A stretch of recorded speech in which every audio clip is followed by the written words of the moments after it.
Movie का start एक लड़की से होता है जिसका नाम अप्रैल होता है। वो अपने डांस ऑडिशन के लिए जाती है।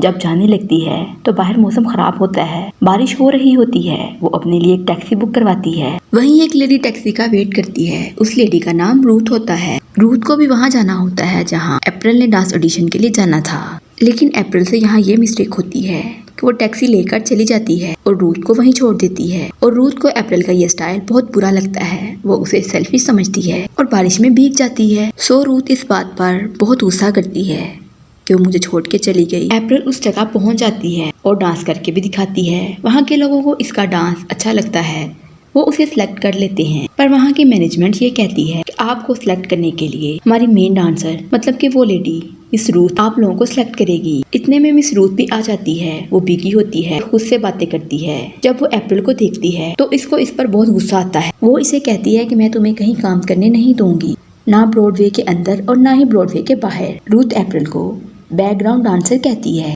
लेकिन अप्रैल उससे एक्सक्यूज करती है। लेकिन रूथ उसकी एक बात नहीं सुनती। इस बात पर इनके बीच हाथापाई होती है और रूथ स्टेज से नीचे गिर जाती है। वहीं दूसरी साइड पर एक लड़की खड़ी इनकी वीडियो बनाकर नेट पर अपलोड कर देती है। अप्रैल जब वापस घर आती है, वहाँ उसका एक फ्रेंड उसे बताता है कि तुम सोशल मीडिया पर छाई हुई हो। फिर वो इसे इसकी वीडियो दिखाता है, जिसे देखकर अप्रैल खुद भी हैरान होती है, क्योंकि इसकी वीडियो को अभी तक 30,000 से ज्यादा लोग देख चुके होते हैं। लेकिन रूथ को ब्रॉडवे में एक टॉप डांसर के तौर पर माना जाता है, इसलिए सब इससे डरते हैं। पर अप्रैल एक बैक स्टेज डांसर होती है। फिर वो एक प्लान बनाती है वैली वोंग से मिलने का। इधर अप्रैल एक पब्लिक प्लेस पर डांस करती है, क्योंकि इस प्लेस से वैली वोंग गुजर रहा होता है। अप्रैल इसलिए ये एफर्ट करती है कि ताकि वो उसे कोई चांस दे दे, लेकिन वो इसकी तरफ देखता भी नहीं है और इस तरह अप्रैल का ये प्लान भी फ्लॉप होता है। नेक्स्ट अप्रैल का डैड उसे टेक्स्ट करता है और कहता है कि तुम घर वापस आ जाओ। अप्रैल न्यूयॉर्क से वापस अपने डैड के पास आ जाती है। वो अपने डैड के साथ जा रही होती है और अपने डैड से कहती है कि मैं एक फेलियर इंसान हूँ, जिस पर वो काफी अपसेट नजर आ रही होती है। इसका डैड उसे एक मार्केट में ले जाता है, क्योंकि इसे चीज बहुत पसंद होता है। वहीं उसे एक लेडी बार्ब मिलती है, जिससे इसने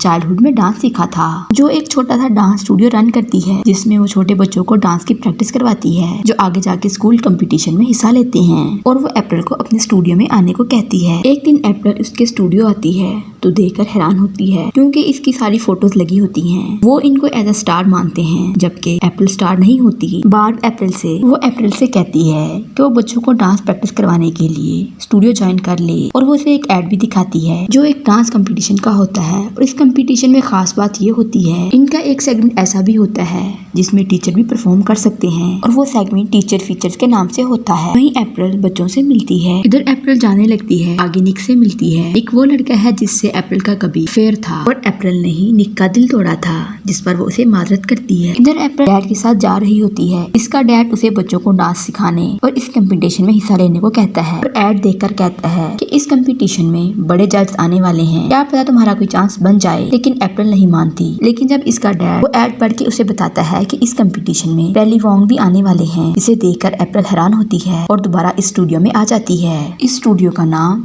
न्यू होप डांस स्टूडियो होता है, और वो बच्चों को डांस सिखाने के लिए आ जाती है एज अ टीचर। इधर कंपटीशन स्टार्ट हो जाता है। ये लोग भी कंपटीशन के लिए आते हैं, लेकिन इनके बच्चों की इतनी खास तैयारी नहीं होती, क्योंकि बार्ब ने बच्चों को इतना तैयार नहीं करवाया होता, जबकि बाकी टीम्स के लोग बहुत अच्छा परफॉर्म करते हैं। जब इनकी टीम परफॉर्म करती है तो इसे देखकर सारे लोग हैरान हो जाते हैं। इनको लगता है कि हम कैसे परफॉर्म करेंगे, लेकिन अप्रैल अपने स्टूडेंट्स को कॉन्फिडेंस के साथ परफॉर्म करने को कहती है। वहीं एक बच्ची इस पर वोमिट कर देती है।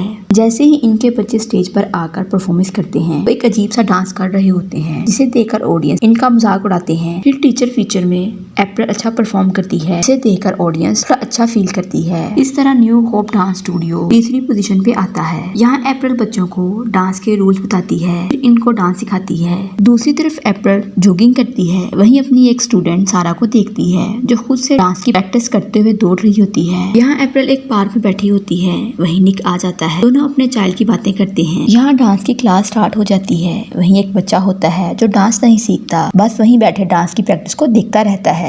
डेली प्रैक्टिस होने की वजह से एक फायदा होने लगा था कि बच्चे बेहतर परफॉर्म करने लगे थे। वहीं पर प्रैक्टिस के दौरान स्टूडियो की छत गिर जाती है, जिसकी वजह से वो बाहर बारिश में आकर प्रैक्टिस करते हैं। फिर अप्रैल एक घर में डांस प्रैक्टिस कर रही होती है, वहीं निक खड़ा उसे देख रहा होता है। सारे बच्चे बस में बैठकर डांस कंपटीशन के लिए निकल जाते हैं। वहाँ जाकर निक बच्चों को रेडी करता है। शो स्टार्ट हो जाता है और न्यू होप डांस स्टूडियो वाले बहुत अच्छा परफॉर्म करते हैं। दूसरी तरफ कुछ लड़कियों के पास अप्रैल की वही वीडियो होती है। वो इनके स्टूडेंट्स को दिखाती हैं और साथ में कहती हैं, तुम लोगों की ब्रॉडवे की टीचर एक झूठी लड़की है। अप्रैल ये देखकर थोड़ा शेम फील करती है, या ऐसा कह लें कि डिसहार्ट हो जाती है। जब अप्रैल स्टेज पर परफॉर्म कर रही होती है तो वो गिर जाती है और इनको ऐसा फील होता है कि हमारी आज कोई पोजीशन नहीं आएगी क्योंकि हमने अच्छा परफॉर्म नहीं किया। लेकिन जब स्टेज पर विनर्स के नाम बताए जाते हैं, लेकिन न्यू होप डांस स्टूडियो वालों को तो बस थर्ड पोजीशन चाहिए थी। वो इसलिए कि फाइनल तक पहुंचने के लिए थर्ड पोजीशन का होना जरूरी था। लेकिन जब स्टेज पर खड़ा बंदा अनाउंस करता है तो ये स्टूडियो वाले सेकंड नंबर पर आते हैं, जिस पर वो बहुत खुश होते हैं और बहुत अच्छा फील करते हैं कि हम नेशनल में पहुंच गए। निक और अप्रैल डांस की प्रैक्टिस कर रहे होते हैं। अप्रैल निक पर गिर जाती है। इतनी देर में वहाँ बार्ब आती है और अप्रैल से कहती है कि हम नेशनल में तो पहुंच गए हैं, लेकिन हमारे पास इतने पैसे नहीं हैं कि हम टिकट, खाने पीने और कपड़ों का अरेंज कर सकें। लेकिन वहीं अप्रैल अपने फ्रेंड को बुला लेती है न्यूयॉर्क से, जो इनकी ड्रेसिंग को बेस्ट बनाने के लिए इनकी हेल्प करता है। अप्रैल फाइनल के लिए प्रैक्टिस करवाती है क्योंकि इन लोगों को अब फाइनल के लिए फुल तैयारी और अच्छी परफॉर्मेंस देनी चाहिए। ये सारे दूसरे सिटी आ जाते हैं फाइनल के लिए। वहीं अप्रैल के फ्रेंड की फाइट एक लेडी से हो जाती है। इधर स्टेज पर बच्चे डांस की परफॉर्मेंस देते हैं, बहुत अच्छा डांस परफॉर्म करते हैं और एंड पर अप्रैल की परफॉर्मेंस होना होती है। लेकिन इधर बाथरूम में अप्रैल थोड़ा नर्वस होती है और निक आकर उसे समझाता है क्योंकि वो पहले एक बैकग्राउंड डांसर थी, अब इसने स्टेज पर लोगों के सामने परफॉर्म करना होता है, इसलिए थोड़ी नर्वस हो रही होती है। अप्रैल की डांस परफॉर्मेंस को सब लोग बहुत एंजॉय करते हैं और बहुत खुश भी होते हैं। वहीं वोंग अप्रैल के डांस को देखकर अप्रैल को एक बहुत बड़ी ऑफर करता है, यानी वो उसे एक शो में एज अ लीड डांसर के तौर पर ऑफर देता है, जिसे अप्रैल एक्सेप्ट कर लेती है। वहीं अप्रैल अपने फ्रेंड के साथ न्यूयॉर्क जाने लगती है। पीछे से सारा उससे पूछती है कि तुम कहाँ जा रही हो हमें छोड़कर। वो उसे कहती है कल हमारा फाइनल है और उसका क्या होगा अगर तुम चली गई। लेकिन अप्रैल उन सबको छोड़कर न्यूयॉर्क आ जाती है क्योंकि उसका एक ड्रीम था वो एक लीड डांसर बने और आज उसका ड्रीम पूरा हो रहा था, इसलिए वो सब कुछ छोड़ छाड़ के न्यूयॉर्क आ जाती है। फिर रात को अप्रैल अपने डैड को कॉल करती है और पूछती है क्या मैं ठीक कर रही हूँ, अगर मैं ठीक कर रही हूँ तो फिर मुझे खुशी क्यों नहीं हो रही। लेकिन उसका डैड उसे कहता है तुम्हें जो ठीक लगे तुम वही करो। नेक्स्ट डे वोंग अप्रैल को कहती है मुझे जाना होगा, आप मेरा ये कैरेक्टर किसी और को दे दो। वो वहाँ से बागी बागी वापस अपने शहर आती है। वो आने से पहले बार्ब को कॉल करती है कि मैं वापस आ रही हूँ और इस बार बार्ब उसे कहती है बच्चे मुझे नहीं मिल रहे। वो अपने फ्रेंड के साथ आ जाती है और सारे बच्चों को ढूंढ लेते हैं। बच्चे इससे नाराज होते हैं, तो इन सबको कहती है तुम लोग मुझसे बाद में बदला ले लेना, अभी जीतने का टाइम है। तो सारे बच्चे स्टेज की तरफ भागते हैं और बहुत अच्छा परफॉर्म करते हैं। इतना अच्छा परफॉर्म करते हैं कि सारी ऑडियंस इन्हें स्टैंडिंग ओवेशन देती है।